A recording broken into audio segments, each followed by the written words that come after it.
Welcome to the Mobile Workforce Podcast, where we sit down and have real conversations with business leaders that have been where you are. During these interviews, we'll dive into what it takes to improve systems and champion processes that maximize performance. Each week, our trailblazing guests share their experiences and understanding of the workforce to help inspire change, challenge our thinking, and share what it takes to successfully travel the road to profitability. Now here's our host, co-founder and chief evangelist of About Time and WorkMax, Mike Merrill. Hello and welcome to the Mobile Workforce Podcast. I'm your host, Mike Merrill, and today we are sitting down for an episode with Ann Pfleger. Ann is a woman who wears many hats. She is the Estimating Safety and HR Administrator at the Charles Construction Services, the Pre-Qualification and Estimating Administrator at Hancock Structural Steel, and most importantly for the conversation today, the President of the National Association of Women in Construction. So there's 115 chapters in NAWIC, as it's pronounced, that offer education, support, networking, and also help in advancing the careers in construction for women. Also, it helps to build their technical skills and ultimately become leaders. So as president of NAWIC, Ann is an advocate for women in construction, and today she's going to share a little bit about what NAWIC does, and also how technology has opened new opportunities for women on the job site, and also how it's changed the culture for construction forever. And Ann, we're grateful to have you today and excited for the conversation. Thanks, Mike. It's great to be here. Awesome. So as the president of the National Association of Women in Construction, or NAWIC, you've been involved for about 15 years now. So what can you tell us about NAWIC and what you do there? Well, NAWIC was actually started back in 1953 by some women in Texas, Fort Worth, Texas area, because they were the minority in the construction industry. So they got together and wanted to have a support system. Well, they quickly found out that there were other women across the country that also needed that support system. So in 1955, it became the National Association of Women in Construction.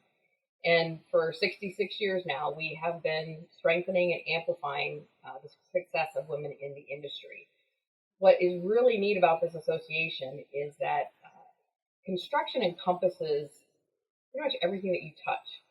So a NAWIC member could be work for a general contractor, they could be a tradeswoman, an architect, an engineer, a lawyer, a trucking company that hauls building materials. The list is just endless, which really makes NAWIC stand out because I don't know of any other association that encompasses so many different job careers. That's awesome. So NAWIC recently has launched a new logo and tagline, Grow and Educate and Network. What can you tell us about that and why the changes? Yeah, we last August we launched our new logo and tagline, Leading Builders, Building Leaders. Again, we're supporting women in the industry, and we have been able to, through certifications, through opportunities of being a leader within our local chapters and on the national board, we are developing those women leaders to make a difference and influence the construction industry. So how many members does NAWIC have worldwide or nationwide, I should say? Well, across the country, we have over 5,000 members. We have over 100 actually, we just chartered our last chapter a couple weekends ago, so we're up to 118 chapters now. We also have a chapter in Guam and in DC. We are also global. We have international affiliates in Canada, the United Kingdom, South Africa, New Zealand, Australia, and there are more out there that we're making connections with. Wow, that's truly amazing. That's a great work you're doing all over the world, it sounds like at this point. Yeah, one of our priorities is how amazing would it be for all of the women in construction across the globe to get together in one place, and technology is really what's going to help us do this, because before the pandemic, there wasn't as much virtual. It was kind of starting to come in with the ability to do Zoom and other platforms like that. But now that it's more acceptable, we're able to connect virtually with our international affiliates across the globe. Wow, that's a real blessing that technology is allowing you to all come together in that way. So what are some of the top priorities of the association? Well, we have a number of things that we're working on. Something this year that we started is we now have a standing diversity, equity, and inclusion committee, and we are trying to, make the construction industry just that: diverse, equitable, and inclusive of everyone, no matter what race, what culture, what disability, anything like that. We want everybody to feel included in everything. So that has been a big initiative for ourselves. Um, we've also had a lot of companies reaching out to us to partner with us because they've heard of the things that we're doing, not only with DE&I, but we're also having those conversations about what women need in the construction industry. Yes, we are built differently than men, but we can work just as hard as what the men can do. We go through the same type of training, but there are differences that we need, and some of those are sanitation on the job site and proper fitting PPE. That's a big one. Actually, our annual conference is next week in Charlotte, North Carolina, and we're actually going to have a women's PPE fashion show because there are now companies out there that are designing women's PPE. And some companies, that's all they're doing. They're not even doing any men PPE anymore. So we're very excited to be offering that to our members and making that be a highlight. So we're also working I mentioned about sanitation on the job site, and with the pandemic, we've been talking a long time about being able to work remotely and have a flexible schedule. But because of what happened with the pandemic, that has kind of pushed us forward to show the companies that we work for that we can be just as productive when we're working at home or even having a flexible schedule.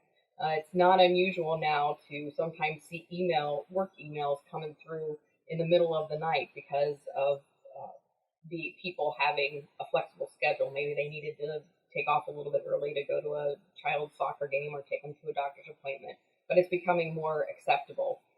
But one of our alliances with OSHA we've actually had for a number of years, but we're really starting to have those conversations about what regulations we need to be working on as a result of the pandemic that we've been talking about for a long time. So that's very exciting. Oh, that's great. So are there some online resources or some links that you can share with the audience that they can learn more about NAWIC? Yeah, our national website is www.nawic.org, and you can find out all the information. You can look for a local chapter in your area to get connected with them. Also, all of our social media links are there as well. And even if you're just interested in getting some more information, or if you're maybe a man, reach out to us because we want everybody. It's going to take everybody to make the construction industry more inclusive of everyone. Yeah, I love that. And I know we participate in a lot of events all around the country throughout the year. And of course, with the pandemic, things have been shut down quite a bit. But some of the live events we've been to recently, it's not uncommon to run into members of NAWIC and people that have literature or materials at their booth or exhibitions. So obviously, the work that you're doing out there is being impactful and helping a lot of people to get the recognition and the opportunities that they deserve. Yeah, I think that's one of the biggest takeaways for me this year as president is to see the difference that we are making. I mean, we've been around for 66 years, but when you actually start seeing people reaching out to us because they've heard about what we're doing, it really shows what all of the past members and national boards what they have done has really set us up for that. So to actually see it happening this year, especially with a pandemic going on, was just amazing for me. I love that. I know I was reading up and doing a little research, and I know that somewhere I read 44 out of the top 100 construction firms have women in executive positions. So that was really cool to learn. Yeah, well, that's another thing. You still hear a lot of people saying that women work in a male dominated industry. I don't like to say that anymore. Yes, we're working in a male populated because we still only encompass about 10%, but we are seeing more women, like you mentioned, in executive positions, influencing the direction. You're seeing more women on the job site with boots on the ground, actually building these buildings or roads or any types of construction projects. So yeah, it's male populated now. It's not male dominated. Oh, I love that term. That's great. What we had a guest on not so long ago, Letitia Henke, and she has an organization called the Lime Foundation, and they do a lot of construction trades training for people coming out of high school, and she owns a roofing company, and has been awarded all kinds of things for her leadership and recognition in that, and that was really exciting for us to learn about her story and to hear that there's more of that going on out there than maybe hits the press a lot of times. Yeah, and I really think that that's just a sign to us that yeah, it may be male populated, but I think we're really going to see a push of more women coming into the industry in the next few years for a number of reasons. Uh, for the main reason of I mentioned, people are seeing more women in the industry actually working. They're hearing us talk, and then also too, with the pandemic, construction remained an essential industry. So for the majority, we kept working throughout the whole pandemic, which for the younger generation is a good thing to consider when you're choosing what career you want to do. That hey, even during a pandemic, construction was still going on. Yeah, it was deemed quote unquote essential by most government affiliations around the country. So, like you mentioned, construction touches every aspect of our lives. If you live somewhere, if you work somewhere, if you drive somewhere, I mean, everything that we do has an impact from construction on it. So, are there some other statistics that come to mind for you that are interesting that you could share with the audience?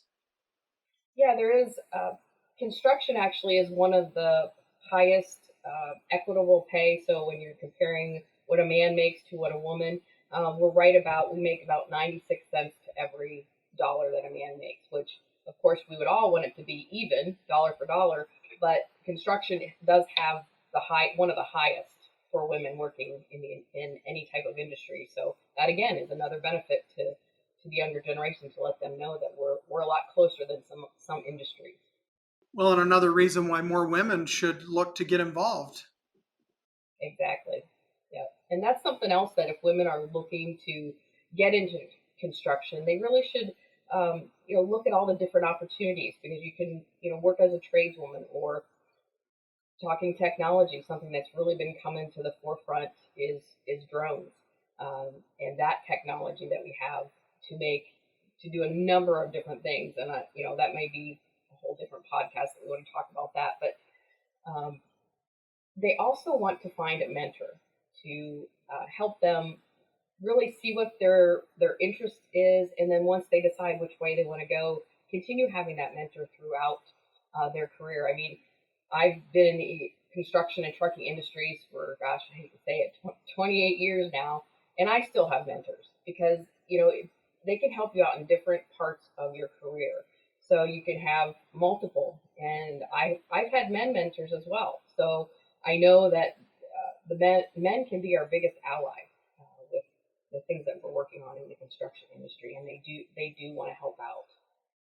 Yeah, I love that, and I think that's key in even in any pursuit, whether it's a hobby or a passion, or whether you're trying to learn something, whether it's a professor at a university or a religious leader. I mean, we all need mentors in life, and I think that's fantastic that you brought that up about the mentors in the workplace that you've been able to tap into throughout your career. So I did. I read another statistic that said that there was a 68% increase in women-owned construction firms between 2014 and 2019. So that is huge. What can you tell us about that? Well, I think that has to do with a lot of the initiatives by the government to have more diverse projects, have more companies that are women owned, minority, disability, things of that sort, to make sure a certain percentage of a construction project has that type of company on there. I think that really has helped, which is really a great way for women to start out their company and get moving. Now, with every kind of startup company, there's still a lot of education and things that you need to do, but that opportunity is really helping increase the number of women-owned businesses in the industry.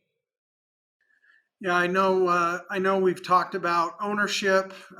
Women in those positions, also executive positions. What can you tell us about women that are actually working out in the field? Is there an uptick there? Is there a change? What's going on there? Well, there's not much of a change in the tradeswomen working out in the field.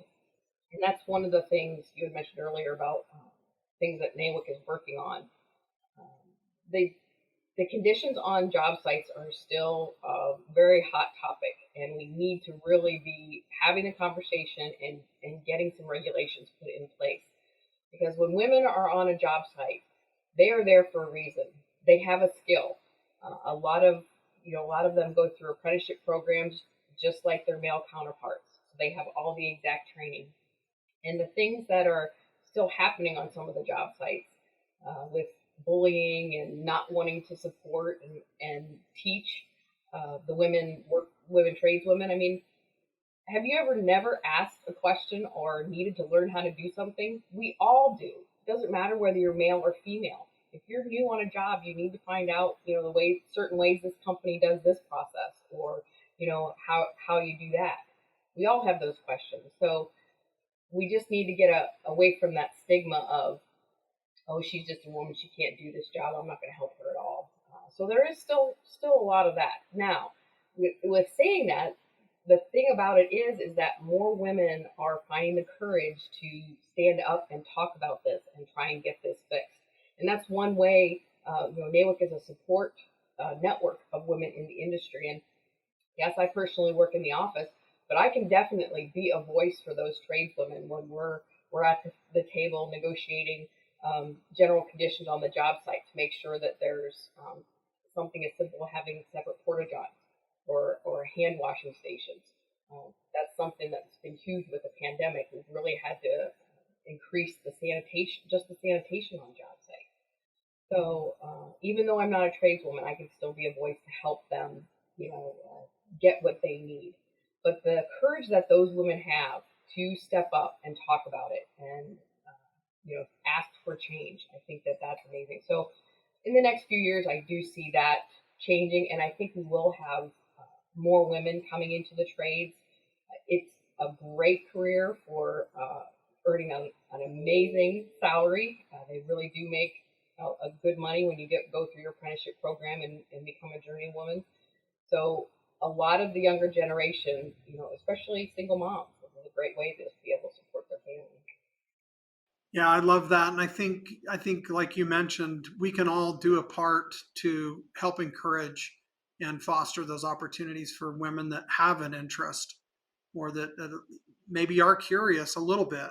And I think that's a spark that can grow into a flame that can really grow into something substantial that could really change the way that we're approaching this industry. And I think to your point, I think those women that have been bold enough to step up and to work through those challenges obviously are pioneers and trailblazers, and we need to work on building that path and making it more comfortable for more to join.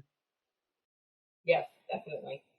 And we've talked a lot on this podcast about the shortage of skilled labor and people in the trades, and I think there are women out there that can help meet those needs and make more money and have a opportunity to contribute more to their household income by doing these sorts of things. And so I'm excited to see that some of these changes are starting to take hold, and I hope that they continue forward. And I know that NAWIC has been and will continue to be a big part of that change. Yeah, we definitely will. We're planning on being here for another 66 plus years to help out with the industry. I love that. So what about technology? Is that helping make this transition easier? Are there some things that are improved because of that? And maybe what are some of those if there are? Yeah, actually, there are. I mentioned earlier about working remotely or flexible schedules. So technology has really helped to do that because people can be working from home but still be able to connect to all their files and the server that, as if they were sitting at their desk in the office. So we've had that kind of for many, many years, but I really think that it's been utilized more by companies.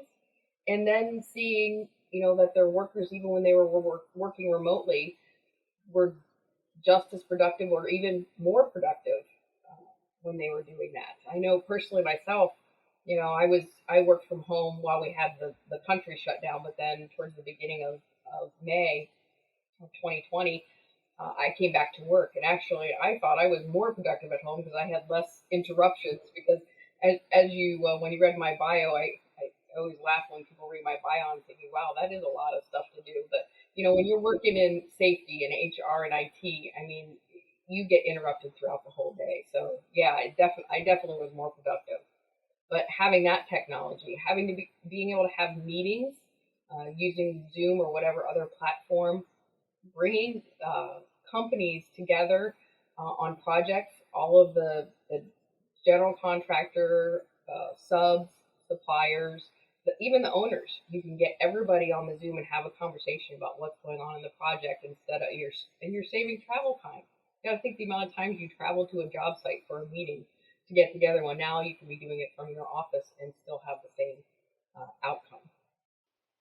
Yeah, I love that. I know I was at a user conference for one of the accounting construction ERPs a couple of years ago, and one of the speakers and keynotes was a woman dump truck driver, and she was fantastic at her job. Had received all kinds of recognition and awards, and was really just an all star among her peers in that role. And I think there's all types of jobs like that women could certainly do.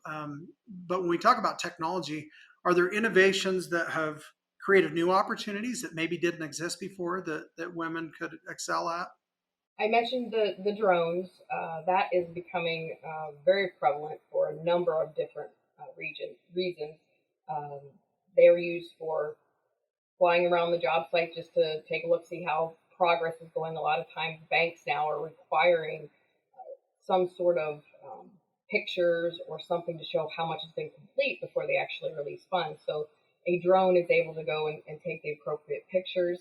It's also improved our safety, because if there is a dangerous or a really high area that normally a person would go to, the drones can take care of that. They can fly wherever it needs to be to take a real good look and see if something does in fact need to be fixed, or if something else needs to be done, rather than just sending somebody up, which maybe they only have to go up once just to fix it instead of up to check it out and then again to actually fix it. So that's one of the things that drones. And a lot of our younger generation are really into video games. So flying drones fits for both women and men in that aspect of it. The other thing that's really good for women is there are safety, I guess, skeletons that you can have that will help you, and men use this as well, but they can help when you're lifting things and moving things to give you that little bit of extra to do it safely. I mean, we all want to be able to show that yeah, I can lift this up, no problem. But construction can be hard on your body. So technology and the things that are coming out now, I think, is going to provide the opportunity for everyone who's working on the job sites to have a longer life working on the job sites and not tear up their body so much with the technology that's coming out with safety gear. Yeah, I'm glad you mentioned that, because again, safety is a key piece to every project, or should be. And so I like that people are innovating and developing tools and things to help offset some of those challenges that maybe somebody has a smaller frame, or doesn't have huge biceps, can still participate in those physical activities and help progress the project. So generally, are you seeing much of a change in culture on construction sites as it relates to women? I mean, are you feeling like things are moving in the right direction? Yes, but slowly. But the good thing about this is that owners of companies, and most of them are men, are coming and asking, what can we do to help advance, women's success in the industry. And I think it's great that they're just even asking the question. That is a sign that we're moving in the right direction. And what I like to tell them is just sit down and have a conversation with them. Come out to the job site. Now, if you come out to the job site, you want to make sure that you're talking to everybody on the job site, not just the women. You should be anyways. Those are the people that are working every day on the projects. They know best what they need to be successful, to help move the project a little quicker, or help for safety reasons. So I always tell the owners it's important for you to visit your job sites and really ask and talk to all the people on the job site. For those that are in the office, I know my boss, he typically does this almost every day. Usually in the morning, he'll come in, a cup of coffee, and he'll ask how things are going. Is there anything I need? And that time we get to talk a little bit if there's any ideas that I want to present. So I think just owners and supervisors just initiating the conversation, I really think makes those women that maybe aren't sure about how they should be asking for something. It gives them that opportunity to talk. So I think that is the key to really hearing what we need in the industry and what needs to be done. Yeah, that's a great point, and I know there must be, again, young women out there who are interested or have at least curiosity, if nothing more. What would you suggest that a young woman that has interest do to learn how to obtain these skills to enter the workforce in the construction industry? Well, definitely I would tell them first to go to NAWIC.org and learn a little bit more about NAWIC. And like I said, we have chapters all across the country, so they could connect with maybe their local chapter. We even do have student memberships as well, so that's something that they could look into and really get to know like what area they're focused on. Try and find somebody that's in a similar type of job so they can talk to them about what schooling they did, or how they're how they went about getting to where they are today. So I think that is very important. If they don't have a local NAWIC chapter, I mean, I know that any woman in construction is always happy to talk about working in construction, because the satisfaction that we have working in this industry. I mean, when you're driving down the road, and my son hates it when I do this, but when you're driving down the road and I point to a building, I said, I had a part of that, and thinking that building is going to be there way longer than what I will be on this earth. It's just gives me chills even thinking about it. So I know that women would talk to other women, whether they're in NAWIC or not, because of our passion for construction. Yeah, I love that. My background is in construction as well. I was a general contractor and ran trades crews before I helped start this software company 18 years ago. And so I know exactly what you're talking about. Many times I've driven my family or my kids past a project that we completed or a home that we built, and yeah, it's very satisfying and fulfilling to see the work that you did. And I love the fact that there are women out there that can drive by and do the exact same thing. Say, I took part in that project. So, what more on a personal level? Is there one thing personally or professionally, kind of a challenge that you work through and feel like you learned from that you could share with others to encourage them to fight through those difficulties? That's a great question. For me personally, I've been on the NAWIC National Board since 2014. You move up the ranks to become president. And one of the things for me is just having the support of fellow NAWIC members across the country. I know that if I need anything, whether it be professionally or personally, I can call on them. I actually had a situation with my son who was traveling he came from boot camp as a Marine and was traveling back to do some additional training. And he and some of his other friends who were also going to the same training got stuck in Charlotte, North Carolina because it snowed. So if it snows in Charlotte, North Carolina, everything shuts down. But what I didn't know until then is that in the military, when you start a mode of transportation, you have to finish it. So they couldn't rent a car, they couldn't go on a bus, they couldn't do any of that. And that weekend was a basketball tournament. We did not have any hotels left. So I called one of my fellow NAWIC members, told them about the situation, and she found a place for every one of those men and women to stay until they could get out on the flight. I mean, again, not too many associations that I know that would do something like that for you. So that alone was just amazing. But for me, it has also given me the opportunity to learn how to have these difficult conversations. We've kind of already talked about it, about what women need in the industry to succeed, and that I can have those conversations and be a voice for those people that maybe don't have that confidence to have that conversation and talk about it. So those are the things that I've gotten personally out of being not only a NAWIC member but on the national board. Wow, what a blessing and what a wonderful tribute to the membership, the sisterhood that exists there, and the connectivity that you have each other's backs. So, Anne, is there a superpower that you possess when you put your cape on? What are you getting ready to go do?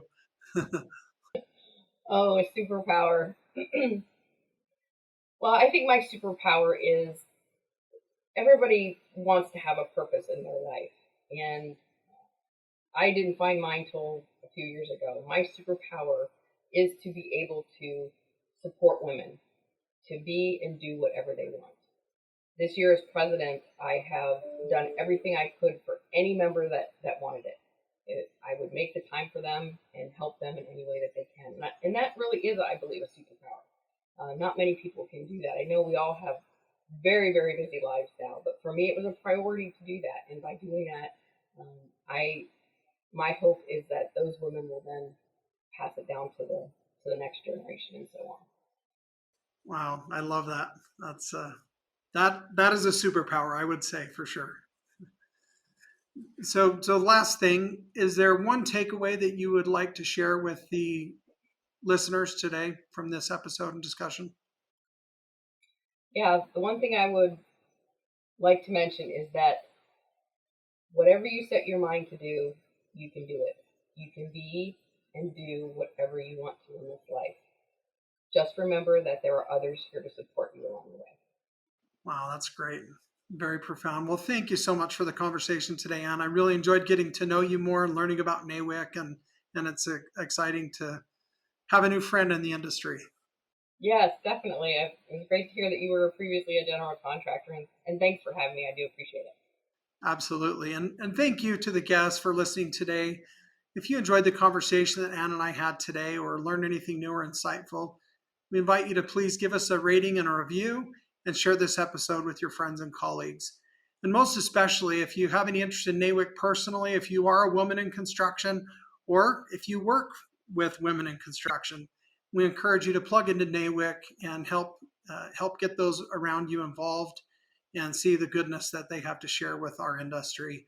Of course, we want to not only help improve individuals' business and success there, but also their life.